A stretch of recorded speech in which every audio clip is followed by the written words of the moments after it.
Once, in a little village, not that far from here, there was a problem. Animals had started dying off one by one. In the morning, their owners would see them lying outside, 10 holes in their chest. People thought it was the work of the neighboring town. Then, one night, a man by the name of Fred was closing his store for the night, and it was very late, and he was anxious to get home to his family. He shut off all the lights, then closed the door with a satisfying click. He turned around to go to his car and saw a dark shape in the distance. He stood still, trying to make out what it was. As it got closer, Fred turned to go. It was the last move he ever made. The next day, they found him with 10 holes in his chest. This made the town quite worried. They were scared of more people getting killed. So one night, 2 brave brothers, John and Jacob, went out to get rid of the problem. They each took knives, walkie-talkies, said goodbye to their father, and kissed their grandmother on the way out. The 2 boys decided to split up. One would go by the site of the murder, and the other would go wander the streets. If one was attacked, they could use their walkie-talkie to contact the other. So they set off, keeping a close eye on the shadows. Nothing seemed to be happening. It was a calm night, and it seemed like they would get home safely. But then suddenly, John heard a crackling in the bushes behind him. He tried to call his brother, but it was too late. The figure leaped out of the bushes and tackled him, gouging his chest with its nails. Luckily, Jacob heard the commotion and rushed to help him. He leaped through the air and cut off the creature's right hand. The creature screamed and ran. Jacob took John to the hospital and they bandaged him. The doctors called them heroes, and they finally got home at 6 that morning. Only their grandmother was up, so they said good morning. Then they went back to bed. Neither of them noticed she was missing her hand!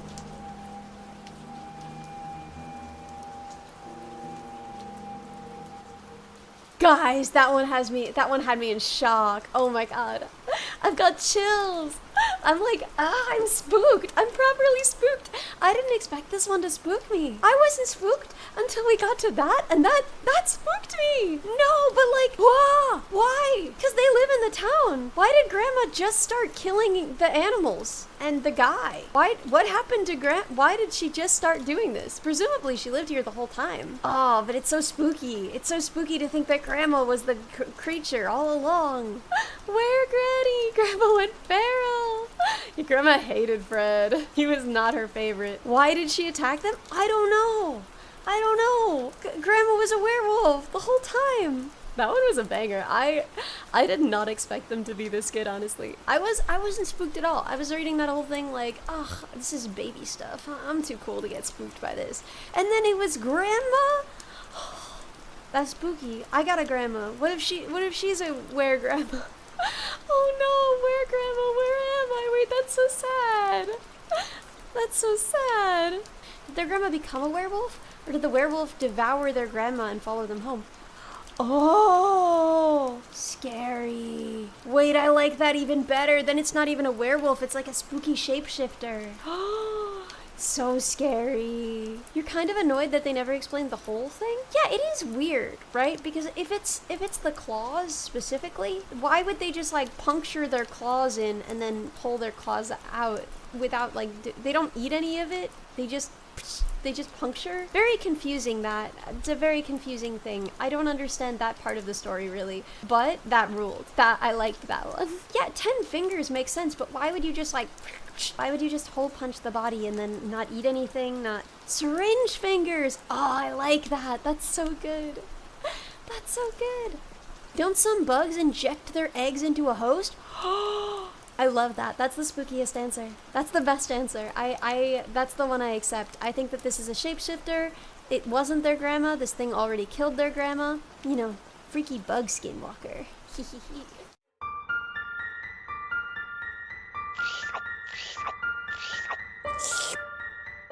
Ever since Julie was a little girl, when she got scared, she would put her hand under her bed and her dog would lick her hand to comfort her. Well, now Julie was 14 and her parents were going out and were going to be out until late at night. Julie didn't want to stay home alone, but her parents told her she was old enough to stay home alone and she would be fine. Well, Julie's parents left at 8 p.m. and after an hour and a half of watching TV, Julie went to bed. She was kind of scared, sleeping with no one home, when she heard a whimpering sound, almost like a puppy whining. She put her hand under the bed and her hand got licked, so she tried to fall asleep again. Then she heard it again, whimpering sound, so she put her hand under the bed and her hand got licked. Then she finally fell asleep and was woken up in the morning, the sound of the dog barking in the backyard. He had been outside all night long. Scary. Scary! Very, very scary! I heard a different version of this story when I was a kid. When I was a kid, I heard a version of this story that was like, it was a lot dumber actually. I think honestly it was a little bit sillier. Like this one is actually, I think, pretty good because like, yeah, humans can lick too. Humans can lick too. That one was so the evil lick man. Because it was like, it's just like, can you imagine? Yes, the one that I heard was like, she went downstairs and her dog was dead and in the blood of the dog was written, humans can lick too on the wall. And it's so funny to imagine the guy who's just been sitting down there benignly licking her hand all night and then he does murder, dog murder, and then he takes the time to write on the wall like, yeah, I licked. What of it? I can't. That one, I remember even at the time, even as a kid being like, I don't get it. I don't know if this one is spooking me. And I love to be spooked. I'm really ready to be spooked, you know? It's not hard to spook me, and I'm trying to be spooked usually. But yeah, freaky. But yeah, but then he doesn't even kill her, right? He just writes on her wall like, I licked.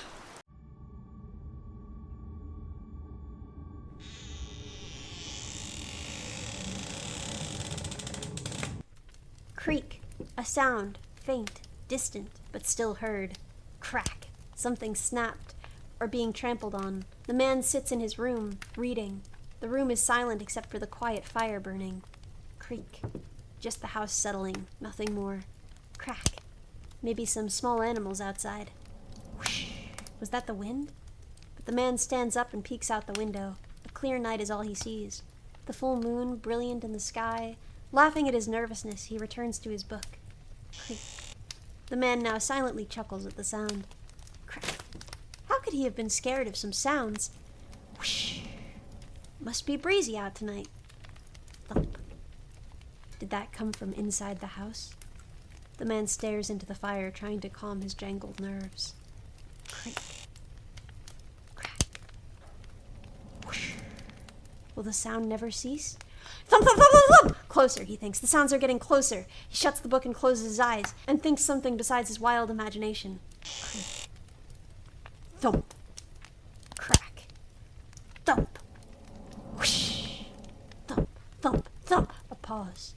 The man moves slowly, quietly, toward the door, with a nervous gait. A step back. Thump. Yes, it's getting closer. Thump. He stares at the door, trying to see through it. Thump. He reaches slowly for the doorknob, hand shaking, no longer able to take it, not knowing. Creak. A loose floorboard near the door outside. Thump. He slowly opens the door. A scream. Silence. We went on thumping, creeping, and cracking. Yeah. Who up creaking they thump. Straight thumping it. Roommate getting snacks at midnight? Yeah. I turned out all the lights in the apartment to make it properly scary. That's what I did for you guys so that I would get creeped out when I was reading these. So far, nothing has scared me except the grandma one. The grandma hand one freaked me out for real. Freaked me out real good. The grandma one actually did, paid its rent that way. The other ones I have not been properly spooked, but I'm ready to get spooked. I'm itching for a spookin'.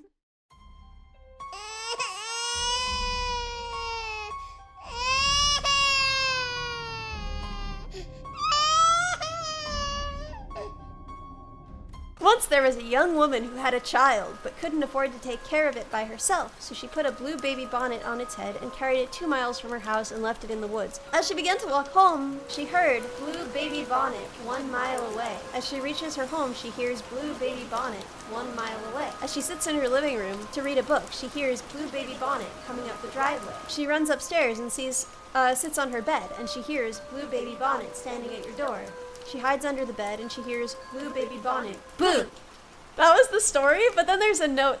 I wish they put the note first. This is like in recipes when they say the instructions out of order, and you're like, well, I can't do that now because you told me in the wrong order. Because if I had known this, I would have been way better. I would have done it way better. So that they have the advice at the end. The story is about suspense. The creepier the voice you use for all the sentences and quotations, the more elaborate you make the story, the more you emphasize the woman's guilt and fear, and the more your campers will all be listening, and it will make the story much better. And the result, when you scream boo, will most likely be a scream or making people jump. Lots of fun for the storyteller. Yeah, I didn't do like a scary, I don't know what kind of scary voice to do because it's a baby, right? Blue baby bonnet, it's a baby. Like, I don't know how to make that scary. Like, if I do like, blue baby bonnet standing at your door. Like, that's not I can't do a very good baby impression. It sounds puntable.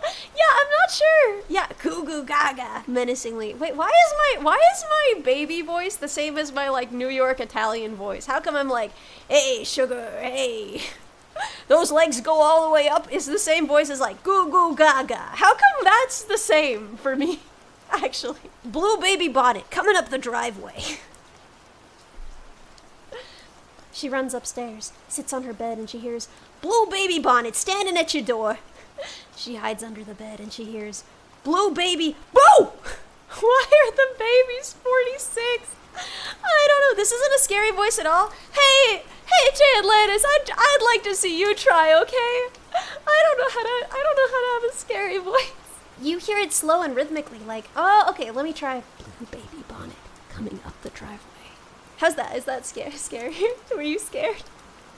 Were you scared? Please say you were scared. Better?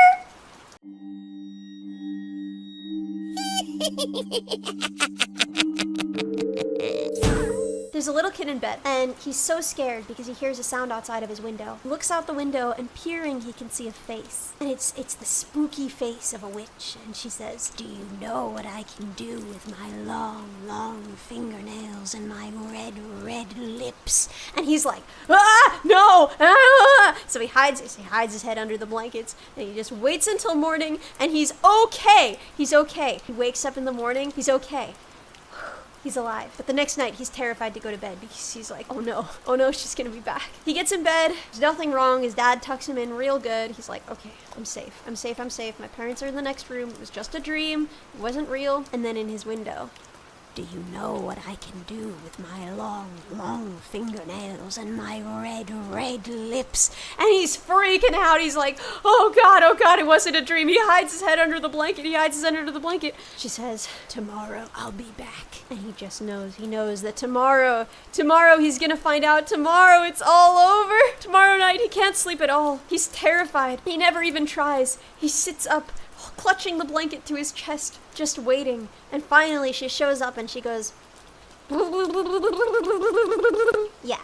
And that's the story. That's the end. Isn't that good? That's a good witch voice. Thank you.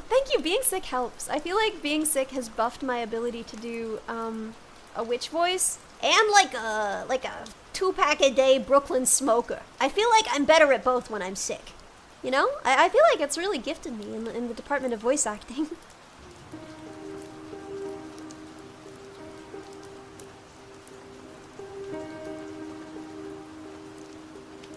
I was talking to my friend, she's like a very avid hunter. We were talking about how scary humans are as hunters, which is like a pretty well-trodden subject, but she was talking about how like with different hunting calls, you're like making different sounds for the animal, and how there's like nothing scarier than a human hunting you. There's nothing scarier than that, right?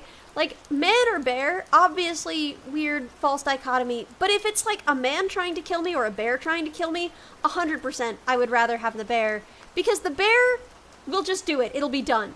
A man trying to kill me sounds so much scarier. That sounds so much scarier. So she was saying that, like, with certain animals, the call that you make to attract them or distract them is gonna be like, hey baby, hey, you doing anything tonight, right?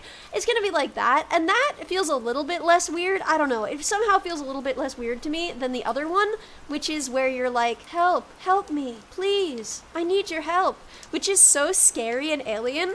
The fact that you like trick them into thinking that they need to help somebody and then you kill them. And like, the thing is, I am not against hunting. I'm not against this. I think that hunting is cool and good and important. I think that participating in nature and the food chain keeps us honest and keeps us close to our roots. I don't think there's nothing wrong with it, and I think it's cool. But the thing that creeps me out about this, the most is not even the idea. I can't get over how scary it is that like, we don't really know how to use these calls, right? We're imitating it as best as we can. We don't know how to make these sounds properly.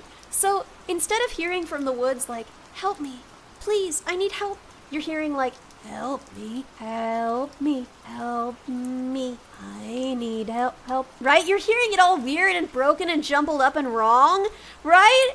Isn't that so spooky?